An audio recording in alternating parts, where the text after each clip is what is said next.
ہم نے انسان کو پیدا کیا ہے اور جو خیالات اس کے دل میں گزرتے ہیں ہم ان کو جانتے ہیں، اور ہم تو رگ جان سے بھی زیادہ اس کے قریب ہیں۔ جب وہ کوئی کام کرتا ہے تو دو لکھنے والے جو دائیں بائیں بیٹھے ہیں لکھ لیتے ہیں۔ کوئی بات اس کی زبان پر نہیں آتی مگر ایک نگہبان اس کے پاس لکھ لینے کو تیار رہتا ہے۔ اور موت کی بے ہوشی حقیقت کھولنے کو طاری ہو گئی۔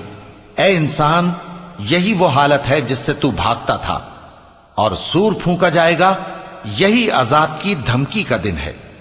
اور ہر شخص ہمارے سامنے اس حال میں آئے گا کہ ایک فرشتہ اس کے ساتھ ہانکنے والا ہوگا اور ایک اس کے اعمال کی گواہی دینے والا۔